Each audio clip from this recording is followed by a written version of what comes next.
ابو طالب کے سارے بچے پچھلے بچے سے ہر بچہ 10 سال چھوٹا ہے۔ طالب سے 10 سال چھوٹے عقیل، عقیل سے 10 سال چھوٹے جعفر، جعفر سے 10 سال چھوٹی ام ہانی، ام ہانی سے 10 سال چھوٹی جمانہ، جمانہ سے 10 سال چھوٹے علی۔ ابو طالب کے سارے بچوں میں 10 سال کی چھٹائی بڑھائی ہے۔ پھر سنا رہا ہوں، بات محفوظ کیجئے، 10 برس کا فاصلہ ہے ابو طالب کے سارے بچوں میں۔ طالب سے 10 سال چھوٹے عقیل، عقیل سے 10 سال چھوٹے جعفر، جعفر سے 10 سال چھوٹی ام ہانی سے 10 سال چھوٹی جمانہ سے 10 سال چھوٹے علی سے 10 سال چھوٹا اسلام۔ اسلام علی کے 10 سال بعد آیا ہے۔ تو بڑے بیٹے کا نام طالب، دوسرے بیٹے کا نام عقیل، اور عقیل نام وہی رکھے گا جس کا عقل سے رشتہ ہوگا، جس کا عقل سے رشتہ ہوگا، اور عقل رحمان کی عبادت کرواتی ہے۔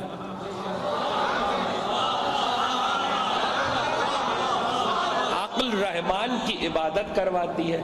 بیٹے کا نام عقیل رکھا ہے اس وقت جب ابھی اسلام کا دور دور پتہ نہیں ہے۔ عقیل نام رکھ کر ابو طالب نے یہ بتایا کہ میرا عقل سے کیا رشتہ ہے، میرا عقل سے کیا رشتہ ہے، اس لیے کہ عقل اول میری ہی گود میں تو پلے گا۔ ابو طالب نے بیٹے کا نام عقیل رکھا۔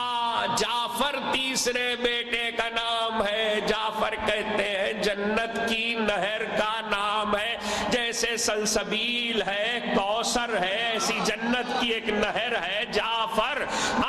جنت کی نہر پہ نام رکھ کر ابو طالب نے بتایا جنت میرے گھر کی ہے۔ ابو طالب کے بیٹوں کے نام میں ارتقا دیکھ رہے ہیں، ارتقا، فکری ارتقا دیکھ رہے ہیں، ناموں میں فکری ارتقا۔ پہلے بیٹے کا نام طالب، پہلے بیٹے کا نام طالب، کوئی طالب ہے تو مطلوب بھی ہوگا۔ دوسرے کا نام عقیل، عقل اول سے رشتہ ہے۔ تیسرے کا نام جعفر، یعنی مسلسل بلندی کی طرف جا رہے ہیں، مسلسل بلندی کی طرف جا رہے ہیں ابو طالب، بلندی کی طرف۔ یہ بلندی بتا رہی ہے اب چوتھا بیٹا، اب کیا کہوں، چوتھا بیٹا آیا تو نہ طالب، نہ عقیل، نہ جعفر، اللہ کے نام پر علی۔ کسی انسان کی عظمت سمجھنی ہو تو اس کے افکار سے سمجھو۔ ابو طالب کے افکار سمجھنا ہے تو بیٹوں کے نام دیکھو۔ عظمت ابو طالب کو سمجھنا ہے تو ابو طالب کے فرزندوں کے نام دیکھو۔ طالب، عقیل، جعفر، علی، خدا کے نام پر چوتھے بیٹے کا نام رکھا، خدا کے نام پر، اللہ کے نام پر۔ ارے جب مکے کی جاہلیت کے زمانے میں لوگ بتوں کے نام پر نام رکھتے تھے،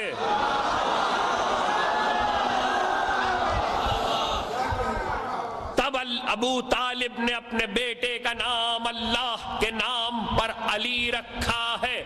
حضرت امام زین العابدین علیہ السلام طواف میں مصروف ہے، طواف میں، اور ایک بہت سن سفید اور بوڑھی عورت نے حضرت کو سلام کیا۔ بہت سن سفید اور بوڑھی عورت نے حضرت کو سلام کیا، اور ایک مرتبہ حضرت نے سلام کا جواب دیا تو فوراً ایک جملہ کہا آپ کے چوتھے امام نے، کہا اس رات کعبے میں کیا ہوا تھا؟ اس رات کعبے میں کیا ہوا تھا؟ تو معلوم ہے اس عورت نے کیا کہا؟ اس نے کہا فرزند رسول جب آپ کی دادی یہاں تشریف لائی تھی تو میں یہیں تھی، میں یہیں تھی۔ بہت بوڑھی عورت تھی، اس نے کہا میں یہیں تھی۔ جب اس نے کہا میں یہیں تھی تو حضرت نے کہا سنا، چوتھے امام نے کہا سنا کہ واقعہ کیا تھا. اب مجھے ایک بات آپ بتا دیجئے, علی کا وارث ہے, وقت کا امام ہے, عالم علم لدنی ہے, جو کچھ آج میں کتابوں سے پڑھ کے آپ کو سنا رہا ہوں, راویوں سے لے کے علماء سے لے کر امام کے تو لہو میں وہ سب کچھ ہے, اس کے علم میں ہے. وہ ایک عورت سے کہہ رہا ہے سنا, اور اس کے بعد امام اس کو سن رہے ہیں اپنے دادا کی فضیلت کو. صرف چوتھے امام ہی نہیں, صاحب روضۃ الواعظین محمد ابن فتال نیشاپوری نے نقل کیا ہے کہ پیغمبر کے پاس آ کر حدیث کسا کے راوی جابر ابن عبداللہ انصاری نے رسول سے پوچھا کہ 13 رجب کا واقعہ تو بتائیے. تو ایک مرتبہ پیغمبر جیسے ہی جابر کا جملہ سنا تو جابر کے فقرے یہ ہے کہ نبی نشست, میں ممبر پہ بیٹھا ہوں, زیادہ وضاحت کے ساتھ نہیں بتا سکتا, حالانکہ عمل نبی ہے, کوئی حرج نہیں بتانے میں. نبی ممبر پر نبی بیٹھے تھے نشست پر, اور جب پوچھا جابر نے کہ 13 رجب کو کیا گزری, کیا واقعہ تھا, تو نبی جھومنے لگے اور کہا واہ واہ جابر, واہ واہ کیا پوچھ لیا, واہ واہ جابر, واہ واہ کیا پوچھ لیا. تو ایک مرتبہ میں آپ سے پوچھوں, اے وہ جس پر قرآن نازل ہوا, اے وہ جو کائنات کی ہدایت کے لیے آیا, اے شارع مقدس, اے محبوب الہی, جابر نے علی کی فضیلت پوچھی ہے, 13 رجب کی بات پوچھی ہے, آپ جھومنے لگے. نبی نے بتایا علی کا ذکر آتا ہے, رسالت جھومنے لگی. وہاں رسالت جھومنے لگی, یہاں امامت سب کچھ جانتے ہوئے کہہ رہی ہے سناؤ سناؤ. تو میں پوچھوں نا مولا, سب کچھ جانتے ہو پھر سن رہے ہو, کہ یہی تو بتا رہا ہوں تم جانتے ہو پھر بھی سنو, تم جانتے ہو پھر بھی سنو. کب تک پڑھیے گا فضائل علی, اما جب تک تمہارے دل میں نہیں اتر جاتے تب تک. کہ یوں بھی سب کے مزاج جانے کس کس چیز سے بنے ہوں گے, علی والوں کے مزاج ولایت علی سے بنے, علی والوں کے مزاج محبت علی سے بنے ہیں. اور یہ کوئی خطابت کا نکتہ نہیں تھا,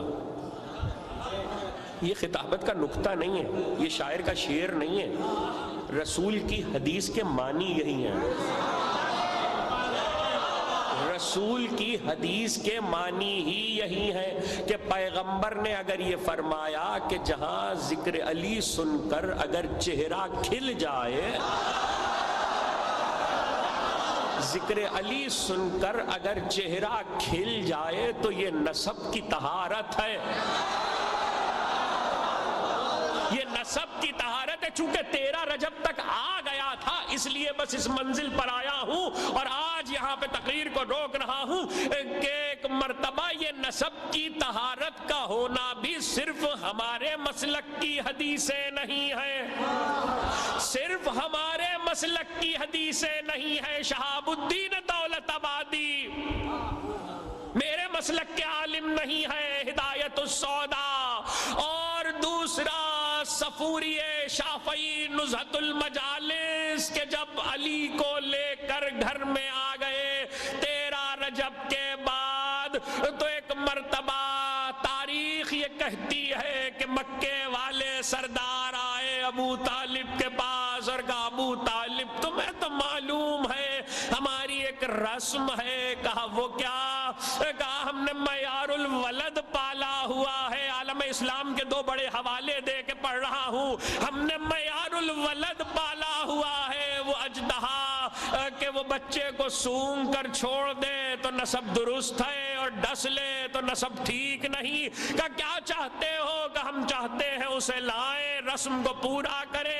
اطمینان ابو طالب تو دیکھیے کہ اپنا شوق پورا کر لو.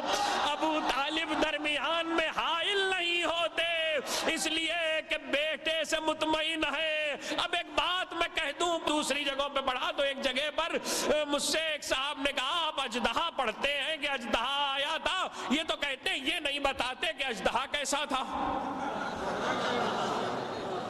جب بہت مسئلہ ہوا، بہت مطالبہ ہوا، تو میں نے ایک دن ممبر سے بتا دیا کہ اژدہا کیسا تھا۔ جب میں نے بتا دیا تو جب مجلس پڑھ کے اترا تو ایک صاحب آئے کہنے لگے دیکھیے عجیب آپ الف لیلا کی کہانیاں سناتے ہیں، ایسا اژدہا کہاں سے عرب میں آ جائے گا؟ مگر میں نے کہا دیکھیے مجھے کوئی شوق نہیں تھا اژدہا پڑھنے کا، مجھے کوئی شوق نہیں ہے اژدہا پڑھنے کا، نہ میں نے آج تک پڑھا تھا۔ کسی نے فرمائش کی تھی، میں نے صرف یہ سنایا کہ تاریخ میں ایسا لکھا ہے۔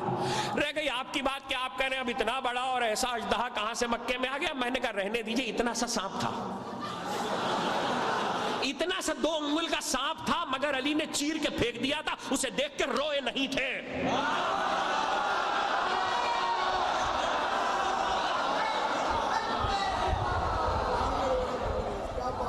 تو ظاہر ہے کہ اب اژدہے پہ کیا بحث کریں کہ اژدر کیسا تھا اور اژدہا کیسا تھا۔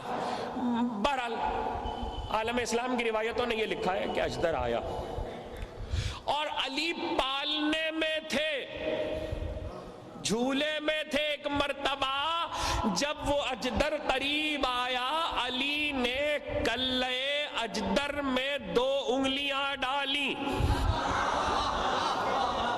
کلے کو چیرا۔ جب علی نے، اب یہ روایتوں کے جملے ہیں اور میں ذمہ دار نہیں ہوں، جب علی نے اژدر کو چیرا تو اس طرح چیرا تھا کہ سر سے دم تک 2 حصے کیے تھے اور 2 ٹکڑے الگ الگ تھے۔ مکے کے سر صفوری شافعی و شہاب الدین دولت آبادی، مکے کے سرداروں نے دیکھا کہ اژدر کو چیر دیا گیا تو ایک مرتبہ چلائے ابو طالب تمہارے لال نے یہ اژدر کا کیا کیا؟ اب شجروں کا نسب کا فیصلہ کون کرے گا؟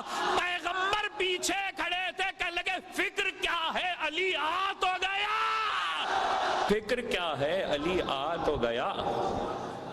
اس کا مطلب یہ ہے کہ علماء اسلام نے بھی یہ تسلیم کیا کہ قیامت تک اب نسب کا فیصلہ علی کریں گے، علی کریں گے، علی کی ولایت کرے گی۔ ابو طالب مطمئن ہیں، وہی ابو طالب، اسی کا خاندان ہے، اسلام کی بنیادوں میں کوئی اور لہو نہیں ہے۔